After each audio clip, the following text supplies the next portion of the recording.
बिस्मिल्लाहिर्रहमानिर्रहीम। अस्सलामुअलैकुम dear students. आज हमने बहुत ही ज़्यादा अहम टॉपिक को पढ़ना है, डायबिटीज़ मिलाइटिस को। हमारे पास सेकंड ईयर चैप्टर नंबर 22 का आखिरी टॉपिक है ये, डायबिटीज़ मिलाइटिस। बच्चा सबसे ज़्यादा इम्पोर्टेंट जो है ये हमारे पास लॉन्ग क्वेश्चन के लिहाज से भी इम्पोर्टेंट है ये, ठीक है। इसमें से शॉर्ट क्वेश्चन भी आते हैं और एमसीक्यूज भी बनती है, ठीक है। तो देखते हैं हमारे पास डायबिटीज मिलाइटिस है क्या। बेटा इसको उर्दू में कहते हैं ज़ियाबीतिस की बीमारी, ज़ियाबीतिस यानी शुगर की बीमारी, ठीक है। और बेटा ये अहम इसलिए है क्योंकि इसका इलाज अभी तक कोई डिस्कवर नहीं हुआ, ठीक है। हमारे पास मसनूई इलाज तो करते रहते हैं लेकिन वो पूरी जिंदगी चलता रहता है, इंसुलिन वाला। तो देखते हैं हमारे पास डायबिटीज मिलाइटिस है क्या। तो इसको बच्चा हमारे पास जो है कह सकते हैं कि it is characterised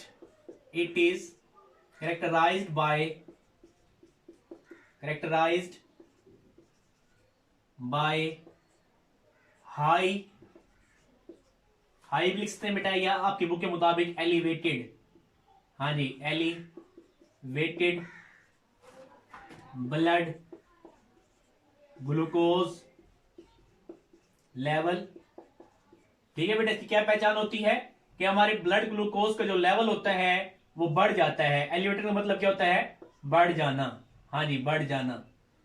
it is characterized by elevated blood glucose level, कि ग्लूकोज का जो लेवल है हमारी बॉडी में वो बढ़ जाता है, इंक्रीज कर जाता है। क्यों इंक्रीज करता है वो भी हम देखेंगे। हाँ जी, जो बेटा डायबिटीज के पेशेंट होते हैं उन्हें क्या कहते हैं? डायबिटिक्स कहते हैं। हाँ जी, क्या कहते हैं बच्चा? डायबिटिक्स। जो शुगर के मरीज होते हैं बेटा, शुगर के मरीज, ज़ियाबीतिस के मरीज, उनको कहते हैं डायबिटिक्स कहते हैं। तो डायबिटिक्स जो होते हैं क्या कर सकते हैं बच्चा, कि हमारे पास उनकी जो बॉडी होती है वो ग्लूकोज को मेटाबोलाइज नहीं कर सकती। हाँ जी, दे कैन नॉट, हाँ जी, they can not metabolize blood glucose, हाँ जी, ब्लड ग्लूकोज। बच्चा ये जो हमारे पास ब्लड ग्लूकोज को क्या नहीं कर सकते? मेटाबोलाइज नहीं कर सकते। मेटाबोलाइज का मतलब क्या होता है? ग्लूकोज को तोड़ना, ठीक है। मेटाबॉलिज्म से हमारे पास मेटाबोलाइज का मतलब यहां पे क्या है कि ग्लूकोज की ब्रेक डाउन करना और उससे एनर्जी हासिल करना। तो ये जो डायबिटिक्स होते हैं they can not metabolize blood glucose को मेटाबोलाइज नहीं कर सकते, तोड़ फोड़ नहीं कर सकते ग्लूकोज की।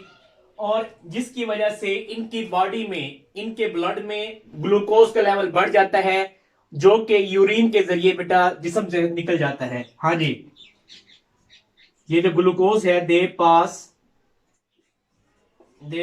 ग्लूकोज इन यूरिन, ठीक है बेटा। जिसकी वजह से जब ग्लूकोज का लेवल बॉडी में बढ़ जाता है तो यूरिन के जरिए, पेशाब के जरिए जिस्म से निकलना शुरू हो जाता है जब ये लेवल बढ़ जाएगा। तो इसी को बचा हम जो है एक दो नाम मजीद देते हैं डायबिटीज मिलाइटिस को। हाँ जी, इसको बचा हमारे पास कह सकते हैं ये जो शुगर की बीमारी है, ठीक है, ये हेट्रोजीनियस, हाँ जी, heterogeneous heterogeneous group of disorder है। अब सवाल हमारे ये, सर इसको नाम क्यों देते हैं, ये हेट्रोजीनियस ग्रुप ऑफ डिसऑर्डर क्यों कहते हैं? ठीक है, हमारा सवाल क्या है सर इसको, कि हेट्रोजीनियस ग्रुप ऑफ डिसऑर्डर बेटा क्यों कहते हैं? हेट्रोजीनियस कहते हैं बच्चा मुख्तलिफ, किसे कहते हैं बच्चा? मुख्तलिफ। डिसऑर्डर का मतलब क्या होता है? डिस का मतलब होता है अन, ऑर्डर का मतलब होता है फंक्शनिंग, ठीक है, कि जिस्म के किसी पार्ट का, किसी हिस्से का काम करना छोड़ देना, ठीक है, उसे क्या कहते हैं? डिसऑर्डर हो गई ये हेट्रोजीनियस ग्रुप ऑफ डिसऑर्डर। इसको इसलिए कहते हैं क्योंकि बच्चे ये इट लीड्स, ये वजह बनती है, ये डायबिटीज मेलाइटिस है, इट लीड्स, ये वजह बनती है, किसकी वजह बनती है? किडनी फेलियर, हाँ जी, किडनी फेलियर गुर्दों के बेटा नकारा होने की वजह बनती है ये, नंबर 1। नंबर 2, और किसकी वजह बन सकती है बच्चा, ये लोअर लिम एम्पुटेशन। हाँ बेटा, लोअर लिम एम्पुटेशन मतलब क्या होता है, लोअर लिम कहते हैं बेटा निचली टांगे, ठीक है। एम्पुटेशन कहते हैं हमारे पास जो है जिस्म के हिस्से कट करना, काट देना जिस्म का हिस्सा, कि छोटा सा जख्म बाज का जिस्म के या पांव पे, हाथों पे, नीचे वाले हमारे पास टांगों पे होता है, जिसकी वजह से हमारे पास वो जो है मुकम्मल नाकारा हो जाती है टांग, जिसको हम बाद में काटा जाता है, इसको कहते हैं बेटा लोअर लिम एम्पुटेशन। हाँ जी, और किसकी वजह बन सकता है, किडनी फेलियर, गुर्दे हमारे पास नकार हो जाते हैं, लोअर लिम एम्पुटेशन हो सकता है बेटा, और अडल्ट ब्लाइंडनेस हो सकता है, अडल्ट ब्लाइंडनेस कि बेटा जवानी की उम्र में ही अंधापन, ब्लाइंडनेस किसे कहते हैं बेटा, अंधापन, कि जवानी में ही, नौजवानी की उम्र में ही अंधेपन की वजह बनता है, कौन भाई, डायबिटीज मिलाइटस, इसकी वजह से हमारे पास। या लास्ट है बचा हार्ट डिजीजेस, दिल की बीमारियां, ठीक है बेटा। ये जो डायबिटीज मिलाइटस है ये दिल की बीमारी की वजह बनता है, इसलिए इसको कहते हैं बेटा ये हेट्रोजीनियस ग्रुप ऑफ डिसऑर्डर भी कहते हैं।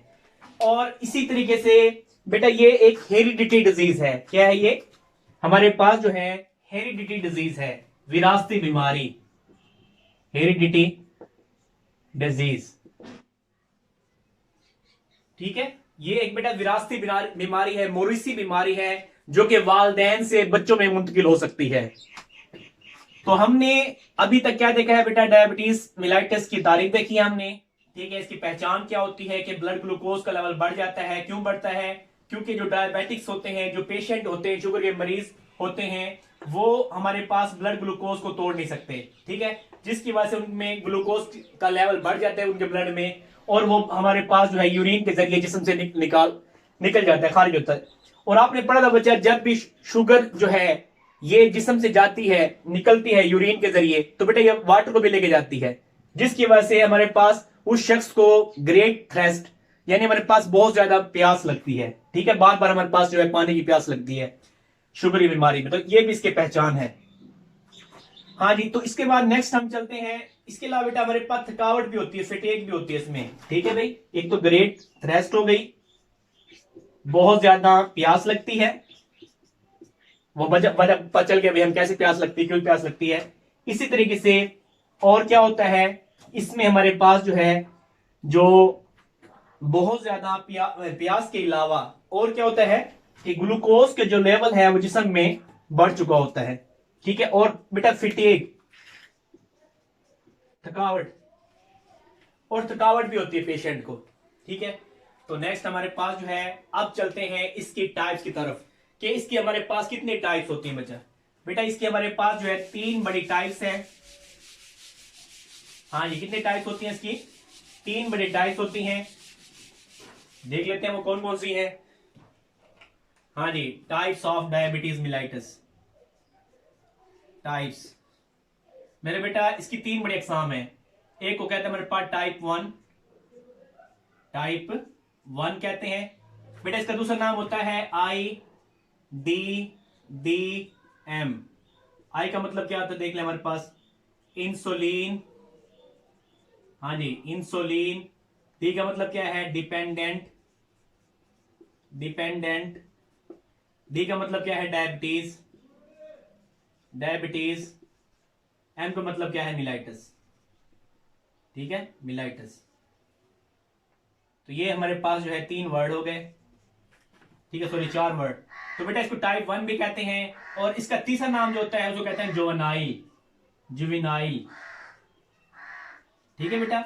या टाइप 1 कह सकता है आपसे कि टाइप 1 क्या है, व्हाट इज टाइप 1, या वो कह सकता है व्हाट इज IDDM क्या है, या कह सकता है बेटा what is juvenile diabetes mellitus, कि जुवेनाइल डायबिटीज मिलाइटिस क्या है। तो बेटा तीनों में हमारे पास तो कहते हैं। अब डेफिनेशन कैसे लिखेंगे आप इसकी, कि सच टाइप ऑफ, हाँ जी such type of DM diabetes mellitus, हाँ जी इन विच जिसमें क्या होता है, इन विच जिसमें हाँ जी, पैंक्रियाटिक हार्मोन इंसुलिन या डेफिशिएंसी ऑफ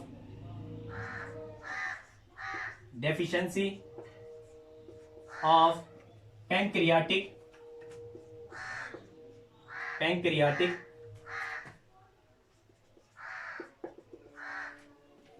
हार्मोन।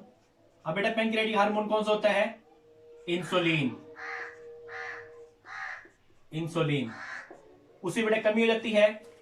ठीक है, कमी क्यों होती है वो भी हम देखेंगे कि जो डायबिटीज मिलाइटस 1 है बच्चा, वो क्यों होती है? टाइप ऑफ डीएम इन विच जिसमें deficiency of pancreatic hormone insulin की कमी हो जाती है।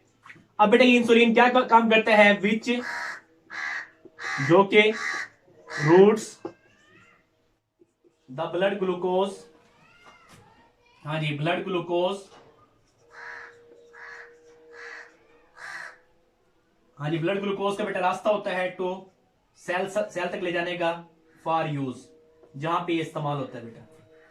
ठीक है, ये जो लाइन लिखी है इसको हम डायग्रामिकली देखेंगे कि deficiency of pancreatic hormone insulin कमी रहती है। विच रूट, अब बेटा इंसुलिन क्या काम करता है? विच रूट, जो कि हमारे पास रास्ता होता है, ग्लूकोज को ले जाता है टू सेल की तरफ ले जाता है फॉर यूज, इसके इस्तेमाल करने के लिए। अब इसी को थोड़ा सा हम डायग्रामिकली बच्चा देखते हैं कैसे हमारे पास ये बात की है इन्होंने। जुवेनाइल क्यों कहते हैं ये भी हम देखेंगे, आईडीडीएम क्यों कहते हैं वो भी हम देखेंगे बच्चा। तो सबसे पहले हमारे पास जो है ये एसोफेगस है। ठीक है बेटा, इसके हमारे पास जो है जो फूला हुआ हिस्सा होता है, स्वेलिंग पोर्शन, उसे क्या कहते हैं? उसे स्टमक कहते हैं।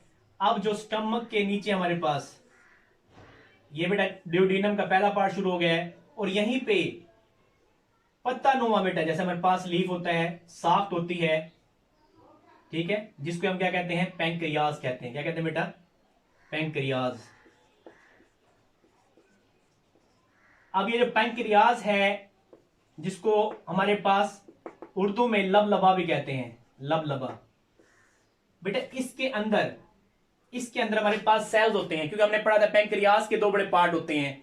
एक हिस्सा जो है एंडोक्राइन के तौर पे काम करता है, एक हिस्सा जो है एक्सोक्राइन के तौर पे काम करता है। तो बेटा इनमें ग्रुप ऑफ सेल्स होते हैं जिनको क्या कहते हैं? Islets of Langerhans. अब कुछ इसमें बेटा ऐसे अल्फा सेल्स होते हैं, कुछ इसमें हमारे पास बीटा सेल्स होते हैं। ठीक है, कुछ हमारे पास जो है अल्फा सेल्स होते हैं, कुछ क्या होते हैं? बीटा सेल्स होते हैं। तो फॉर एग्जांपल ये बीटा सेल्स हैं, बीटा सेल्स, और ये हमारे पास क्या है? अल्फा सेल्स हैं। हाँ जी, अल्फा सेल्स। तो बेटा बीटा सेल्स का पता है आपको, बीटा सेल्स क्या काम करते हैं? बेटा बीटा सेल्स जो होते हैं ये हमारे पास जो है इंसुलिन की फॉर्मेशन करते हैं, इंसुलिन बनाते हैं, जबकि अल्फा सेल क्या करते हैं बेटा? ये हमारे पास ग्लूकागॉन बनाते हैं, ग्लूकागॉन। जी भाई, ग्लूकागॉन बनाते हैं बेटा। अब ये भी हमारे पास ये भी हार्मोन है, ये भी हार्मोन है, ये प्रोटीन नेचर हमारे पास हार्मोन होता है इंसुलिन। अब बच्चे क्या होता है कि जब भी जिस्म में या ब्लड में ग्लूकोज का लेवल बढ़ता है तो इंसुलिन खारिज हो जाता है, ग्लूकोज का लेवल कम करवाता है। तो कैसे करवाता है हम देखेंगे बच्चा। ठीक है, जब भी ग्लूकोज का लेवल हमारे पास जो है ब्लड में कम होता है तो ग्लूकागॉन खारिज होता है, ग्लूकोज का लेवल बढ़ा देता है। तो बच्चा ये हमारे पास जो है देखना है कि प्रोसेस कैसे चलता है। फॉर एग्जाम्पल बच्चा ये जो हमारे पास ब्लड वेसल्स हैं, ब्लड वेसल्स हैं, ये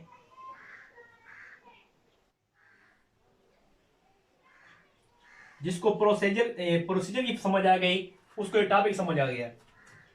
ठीक है, और नीचे हमारे पास जो है यहाँ पे ये इसी के साथ लिख लें, सेल्स होते हैं बच्चा, बॉडी के सेल्स या टिश्यूज होते हैं। अब इस इंसुलिन ने कहा आना है बेटा? ब्लड में। जब भी ग्लूकोज का लेवल जो है, ग्लूकोज का लेवल ब्लड में इंक्रीज करता है बेटा, ब्लड में क्या होता है? इंक्रीज होता है। तो हमारे पास क्या आती है? इंसुलिन आती है बेटा।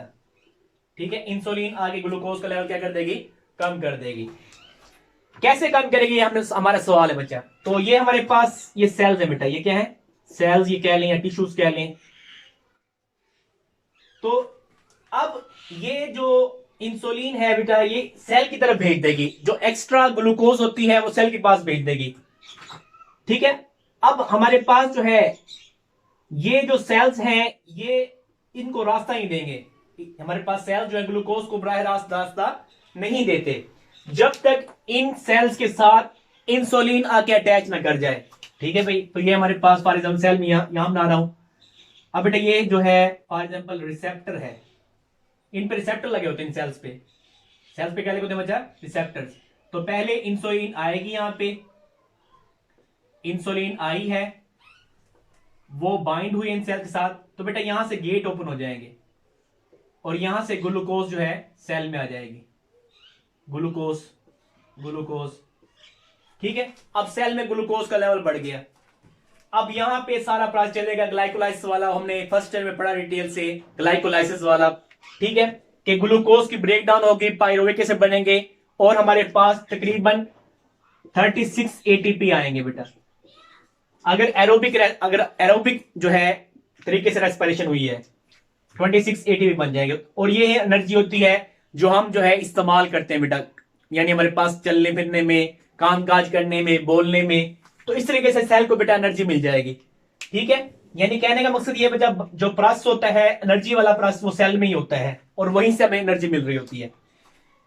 तो अगर हमारे पास ये जो इंसुलिन है इसके साथ आगे बाइंड नहीं होती रिसेप्टर के साथ, तो साफ जाहिर है बच्चे ये गेट ओपन नहीं होंगे, ये हमारे पास गेट बंद रहेंगे। जब गेट बंद रहेंगे तो ग्लूकोज जो है ब्लड में रहेगी और सेल की तरफ नहीं आएगी, जिसकी वजह से ग्लूकोज की यूटिलाइजेशन कम हो जाएगी, जो उसका इस्तेमाल है वो कम हो जाएगा, ठीक है। क्योंकि बेटा ये रास्ता प्रोवाइड कर रहे हैं ना, ये हमारे पास इंसुलिन जो है बच्चा क्या करते हैं, अब ये समझ आएगी डेफिनेशन आपको, routes the glucose to cell for use. बेटा ये ग्लूकोज को हमारे पास रास्ता देते हैं, ठीक है, ताकि वो हमारे पास सेल में जाके इस्तेमाल हो जाए। तो इस तरीके से हमें एक बात समझ आ गई यहां से। तो इस तरीके से बच्चा ये क्या होता है, डायबिटीज टाइप 1 में जो इंसुलिन का लेवल है वो सॉरी ग्लूकोज का लेवल है वो क्या हो जाएगा, बढ़ जाएगा। अब बेटा इसको जुवेनाइल क्यों कहते हैं, जुवेनाइल डायबिटीज क्यों कहते हैं बेटा, क्योंकि ये हमारे पास जो है 40 हमारे पास ईयर्स अगो, ठीक है भाई, कि हमारे पास जो है 40 साल की उम्र से पहले ही हमारे पास डायबिटीज होती है बेटा। 40 साल से पहले जो डायबिटीज होती है उसे हम क्या कहते हैं, टाइप 1 कहते हैं डायबिटीज, या इसको कहते हैं बेटा इंसुलिन डिपेंडेंट डायबिटीज मिलाइटिस। क्योंकि बच्चा इसमें अब हमारे पास इसका ट्रीटमेंट क्या होता है, इलाज बेटा, इसका इलाज जो है हमारे पास एक्सोजीनस सोर्स फॉर इंसुलिन। हमारे पास जो है हम बाहर से बेटा इंसुलिन लगाएंगे, इसको क्या करेंगे, बाहर से इंसुलिन लगाएंगे। और इसके होने की वजह क्या है सर, कि ये बीमारी होती क्यों है, ऐसा क्यों होता है कि हमारे पास जो इंसुलिन होती है वो हमारे पास जो बीटा सेल्स होते हैं वो डिस्ट्रॉय हो जाते हैं बेटा। ये हमारे पास ये इंसुलिन, यहां पे इंसुलिन नहीं आती सेल के पास, तो वो भी हम देख लेते हैं। हमारे पास क्या होता है, ये जो इस डिजीज में ये बेटा एक ऑटो इम्यून डिसऑर्डर है। क्या है ये, ऑटो इम्यून डिसऑर्डर है ये, हाँ जी, ऑटो इम्यून डिसऑर्डर। बेटा ये ऐसी बीमारी है जो खुद ब खुद वाकई होती है हमारे जिस्म में, ठीक है। हमारे पास टी लिम्फोसाइट्स हैं, यानी हमारे पास जो इम्यून सिस्टम है वो खुद ब खुद ही एक्टिवेट हो जाता है हमारी बॉडी के सेल्स के खिलाफ, हमारी बॉडी सेल्स के खिलाफ बेटा एंटीबॉडीज प्रोड्यूस करना शुरू कर देता है। हाँ जी, टी लिम्फोसाइट्स क्या लें, टी लिम्फोसाइट्स। अब आपको पता है बेटा ये व्हाइट ब्लड सेल्स के पार्ट हैं टी लिम्फोसाइट्स, क्या काम करेंगे, एंटीबॉडीज प्रोड्यूस करेंगे। और यही एंटीबॉडीज जो है क्या करेंगी, हमारे पास हमारे जो बीटा सेल्स होते हैं बेटा, हाँ जी बीटा सेल्स, अब आपको पता है बेटा बीटा सेल्स किसके होते हैं, पैंक्रियास के कह लें हमारे पास, पैंक्रियास के, उसको डिस्ट्रॉय कर देती है। एक वजह तो ये हो सकती है, ठीक है, कि हमारे पास टी जो हमारे पास लिम्फोसाइट्स से उन्होंने एंटीबॉडीज प्रोड्यूस कर दी। इसके अलावा बच्चा बात का क्या होता है कि कोई वायरल इंफेक्शन हो गया, वायरल इंफेक्शन। अब ये जो वायरल इंफेक्शन हुआ है, वायरस की वजह से इंफेक्शन हुआ है, ये जिस्म में जाके बेटा क्या कर देता है, ये भी हमारे जिस्म के सेल्स को, ठीक है, एक्टिवेट कर देता है। हाँ जी, ये स्टिमुलेट कर देता है, स्टिमुलेट स्टिमुलेट द सेल्स, जो हमारे पास इम्यूनिटी सेल्स कह लें, हमारे पास बॉडी सेल्स कह लें, ठीक है, उनको हमारे पास जो है स्टिमुलेट, मुतारिक कर देता है हमारे टी लिम्फोसाइट्स को, कि वो क्या पैदा करें, वो एंटीबॉडीज प्रोड्यूस करें। तो इस तरीके से भी हमारे पास ये इस तरीके से बेटा डिस्ट्रॉय हो सकता है। पैंक्रियाज का कौन सा पोर्शन डिस्ट्रॉय होगा इसमें, इसमें हमारे पास जो है बीटा सेल्स जो है डिस्ट्रॉय हो जाएंगे पैंक्रियाज के, जिसकी वजह से इंसुलिन नहीं मिलेगी।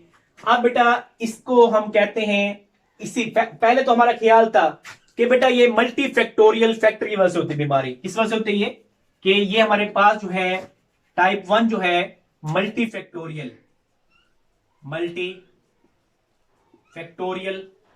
फैक्टर्स की वजह से होती है, ठीक है, कि हमारे पास बहुत से जो इन्वायरमेंटल फैक्टर होते हैं, ठीक है, वो हमारे पास हमारे जिस्म पे जाके अटैक करते हैं और हमारी बॉडी जो है वो क्या करना शुरू कर देती है, उनके खिलाफ मुदाफित पैदा करना शुरू कर देती है, एंटीबॉडीज प्रोड्यूस करना शुरू कर देती है।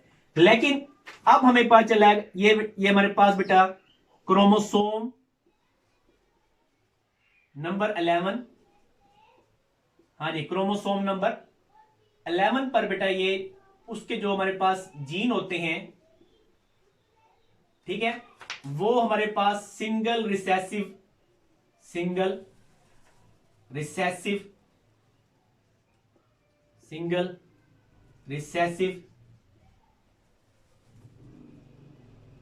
एलील की वजह से होती है बेटा ये, ठीक है, ये जो टाइप 1 है सिंगल रिसेसिव एलील की वजह से होती है। तो ये हमारे पास हमें पता चला, बाद में रिसर्च के बाद पता चला।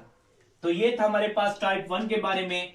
इंशाल्लाह जिंदगी रही तो बच्चा आगे जो है टाइप 2 के बारे में पढ़ेंगे और हमारे पास टाइप 3 के बारे में पढ़ेंगे। तो इसको बच्चा अच्छे तरीके से आपने करना है। डायबिटीज मेलाइटस क्या है, उसकी हमारे पास में मजीद वजूहात देखी थी, क्यों इसको हमारे पास हेरिडिटी डिजीज क्यों कहते हैं बेटा, क्योंकि ये हमारे पास क्रोमोसोम नंबर 11 पे होती है और यही क्रोमोसोम नंबर 11 हर शख्स में होता है बेटा, ठीक है। तो इस तरीके से ये वालिदैन से बच्चों में मुंतकिल हो सकते हैं आसानी से। तो ये था हमारा आज का टॉपिक। मुझे इजाजत दें, इंशाल्लाह जो है नेक्स्ट लेक्चर में मुलाकात होगी। अल्लाह हाफिज।